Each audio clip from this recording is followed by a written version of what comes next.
Satu. Assalamualaikum warahmatullahi wabarakatuh. Waalaikumsalam warahmatullahi wabarakatuh. Pagi semuanya. Pagi. Apa kabar kalian hari ini? Alhamdulillah baik. Oke, bagus ya. Hari ini bertemu lagi dengan Bapak ya. Di sini Bapak akan mengenalkan materi tentang berpikir komputasional ya. Tapi sebelum kita belajar, langkah baiknya kita membaca doa terlebih dahulu. Siapa di sini KM-nya? Oh ya, silakan bikin berdoa dalam hati saja. Sebelum belajar, baiknya kita berdoa. Berdoa dalam hati dimulai.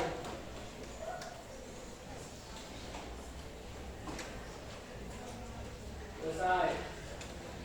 Terima kasih ya. Selanjutnya Bapak akan cek dulu kehadiran.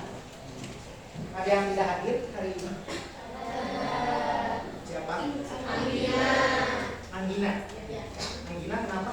Sakit. Ya, kita doakan semoga Anggina cepat sehat. Amin.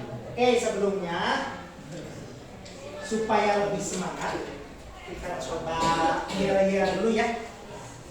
Ya ingat mengenai tepuk tangan. Nanti Bapak akan lakukan tepuk satu itu tepuk satu, ya. Tepuk dua, yes. Tepuk tiga, full. Siap? Kita coba tepuk satu, yes. Salah. Ya. Satu, dua, tiga. Tepuk satu, tepuk dua, yes. Tepuk tiga, siap? Oke, kita coba tepuk satu, tepuk dua, tepuk tiga. Oke. Gimana, sudah semangat? Oke, kita akan coba lanjut ke materi berpikir komputasional. Coba kalian lihat, apakah kalian pernah mendengar kata berpikir komputasional? Kira-kira itu dari kata apa? Ya, ada dua ya, berpikir dan komputasional. Komputasional itu dari jadi berpikir komputasional itu secara sederhananya adalah kita mencoba berpikir menirukan bagaimana cara komputer berpikir. Bisa dipahami ya? Nah, bagaimana itu cara komputer berpikir? Nanti kita akan coba lihat. Tapi sebelumnya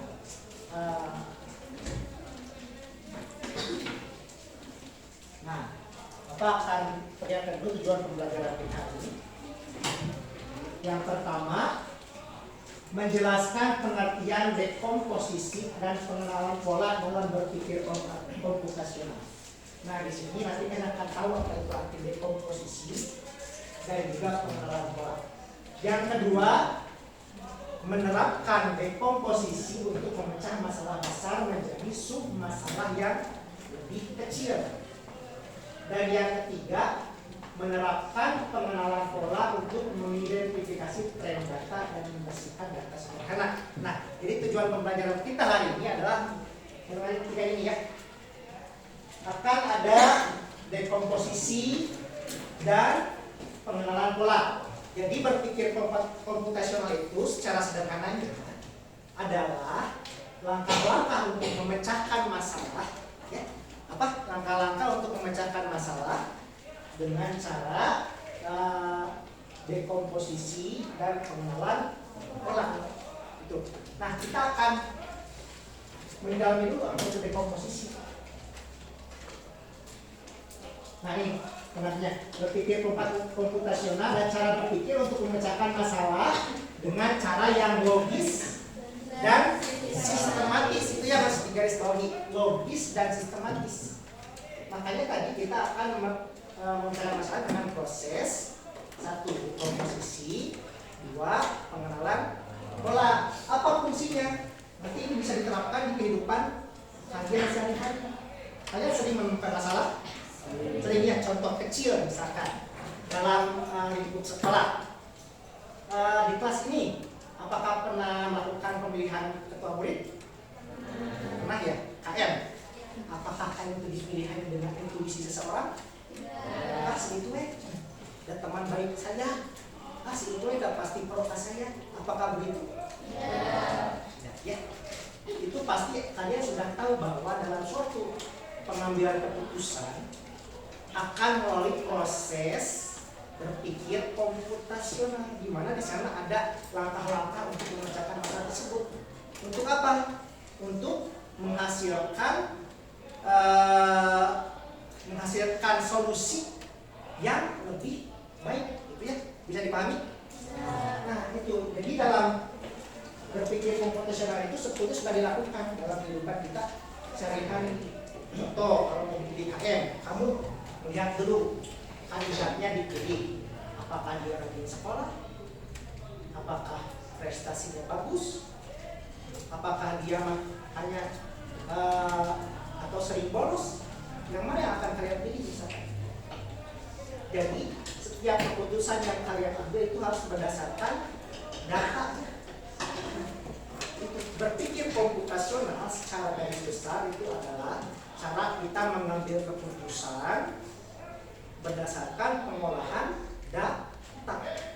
Jadi setiap kamu mau mengambil keputusan, kamu harus tahu dulu datanya apa.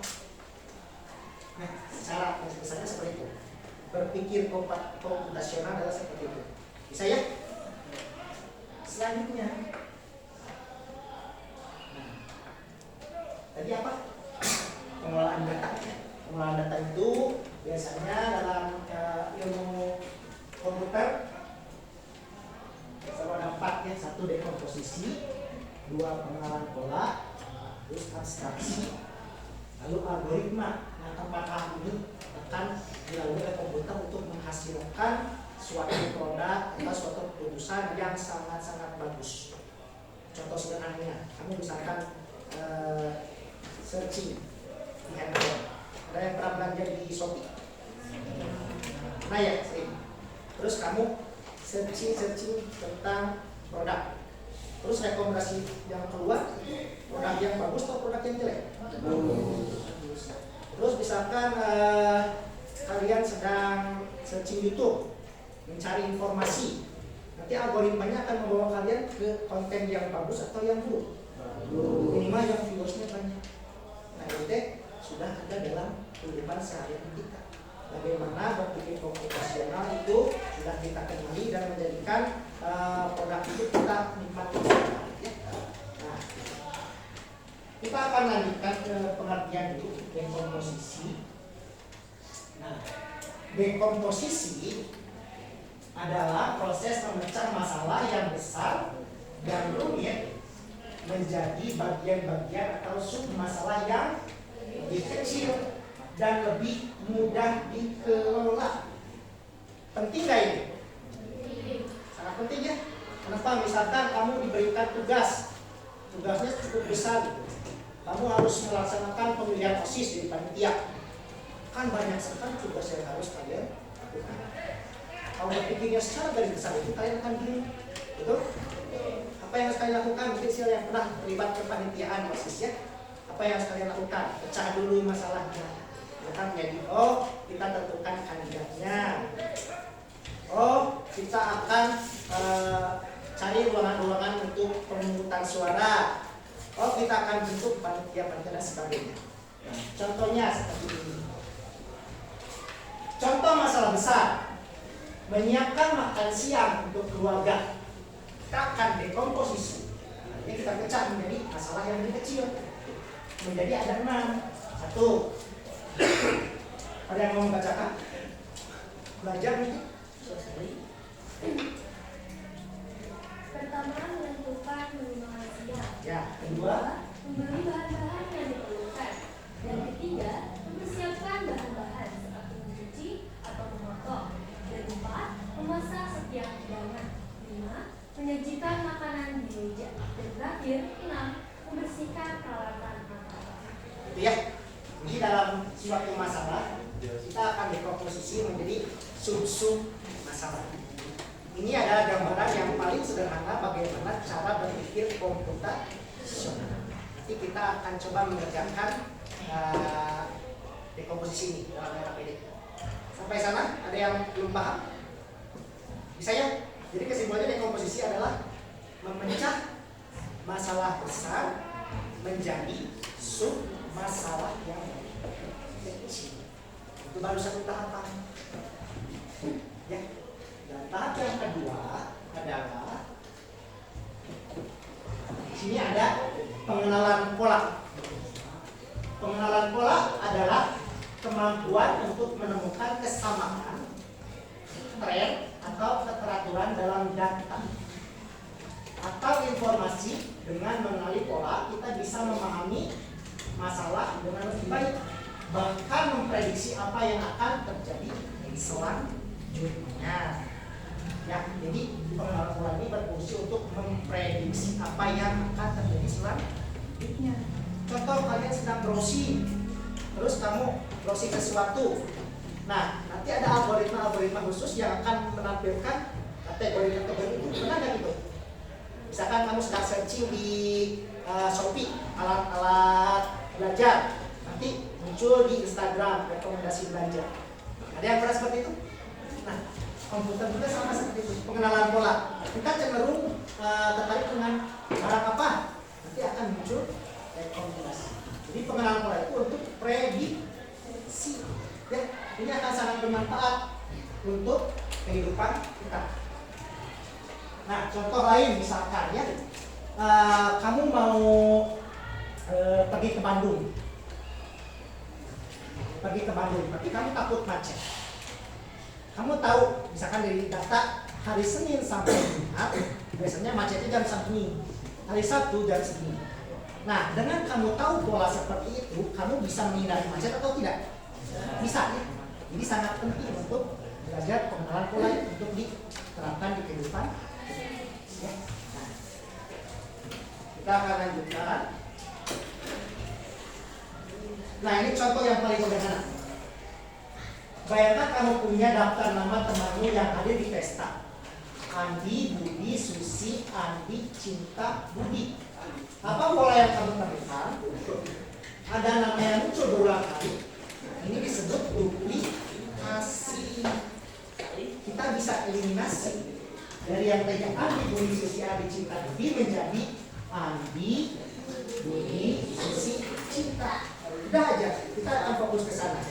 Jadi nanti datanya tidak akan membuat kita pusing, karena sudah ada efisien ya, tidak akan membuat repot. Kalau banyak data ambil lagi susah. Jadi itu pengenalan polanya. Nah, selain nanti untuk ini namanya tadi duplikasi ya, duplikasi. Ada lagi nanti standarisasi. Contoh misalkan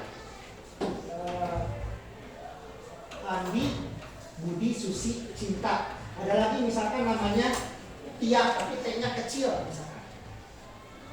T-nya kecil. Nah, itu kita harus standarisasi menjadi suatu data yang punya pola yang sama. T-nya harus besar. Jadi semua nama itu diawali dengan huruf H. Contohnya seperti itu. Itu adalah gambaran sederhana mengenai apa tadi? Pengenalan.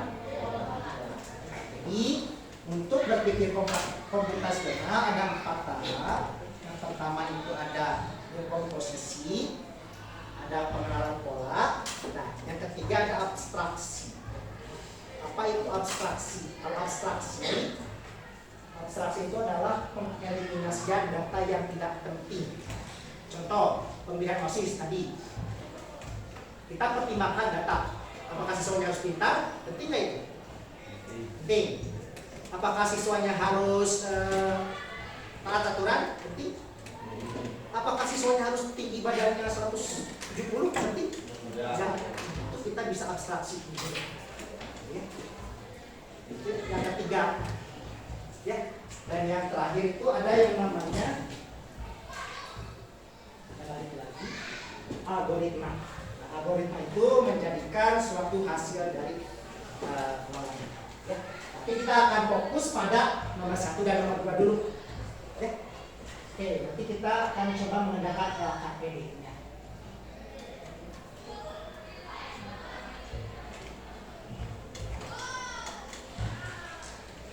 Untuk proses pembagian data yang terakhir tadi ada yang disebut standarisasi. Standarisasi itu penyamaan format.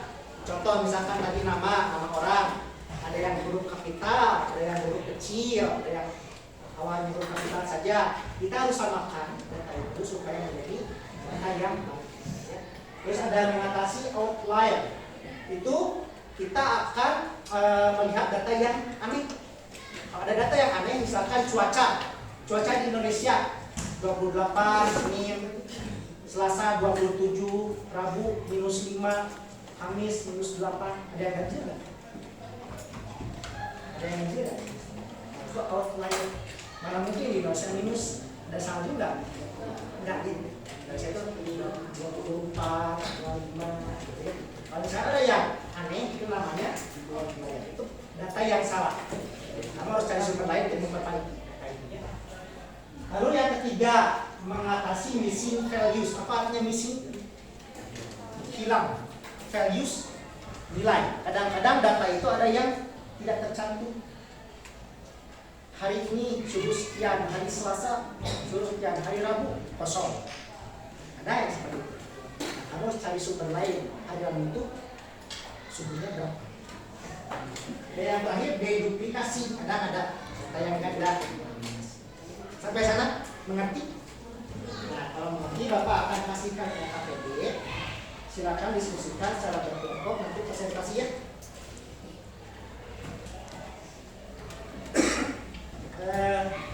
Silakan dibagikan, dikerjakan.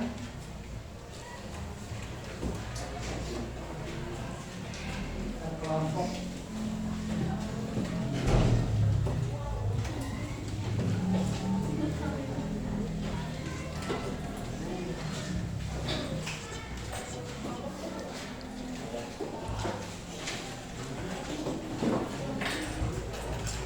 Nah, di sana kalian akan mengerjakan 2 tugas ya. Yang satu dekomposisi.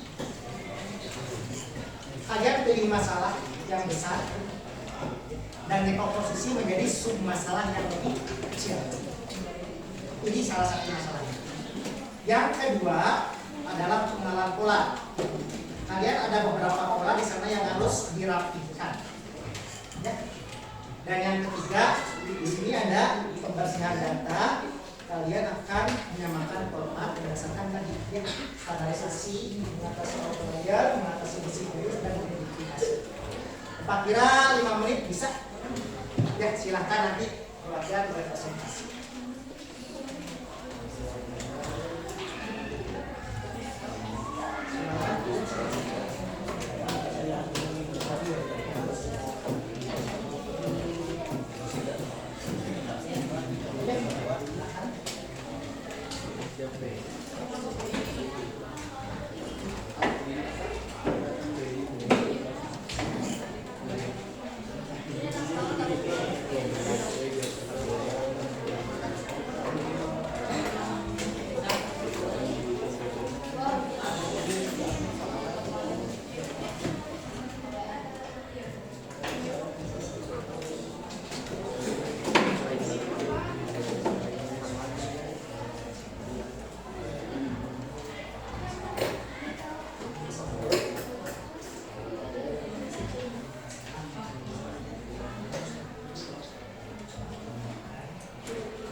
Ya, ayo.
Boleh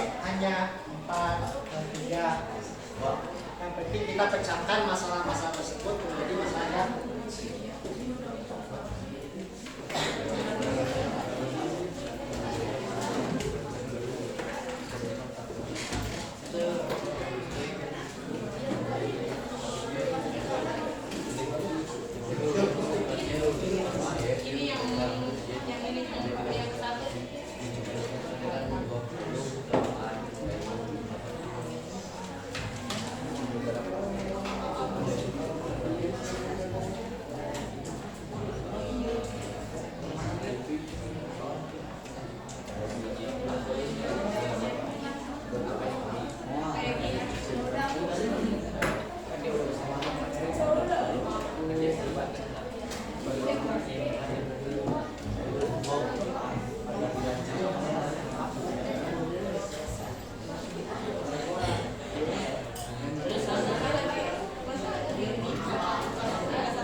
ada yang sudah?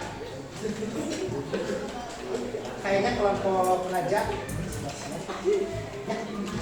Silakan kelompok ini yang mau presentasi coba ke depan.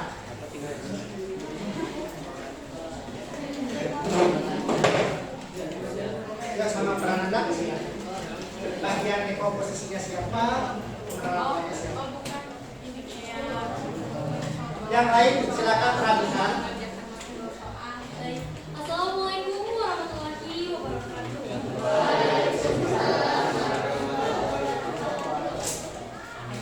Kami, pelajar dan Prananda akan mempresentasikan hasil diskusi dari soal yang tertera di sini. Yang pertama, masalah yang kita pilih yaitu mempersiapkan diri untuk ujian akhir.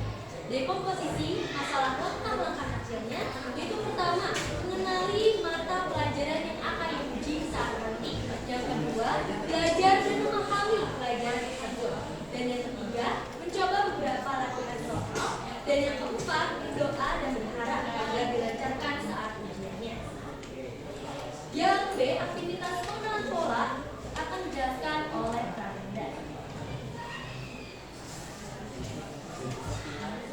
Tujuannya mengidentifikasi pola dan membersihkan data tersebut. Di sini yang kita bersihkan adalah yang buruknya tidak kapital di awal. Yang borongnya tidak kapital di awal ya. Apa saja? Bisa. Bisa jeruk. Ada apel, pisang, mangga. Ya, ini hasilnya bagaimana? Ya, coba kalau misalnya kita perhatikan sama-sama, di sini akan kita standarisasi dulu cara penulisannya ya. Karena di sini yang kapital ya enggak. Kita akan sepakati mau kapital atau yang enggak. Kapital, berarti kita akan ubah pisangnya menjadi kapital. Terus jeruk. Nah, jadi kita eliminasi yang ya ada dua apa kita eliminasi.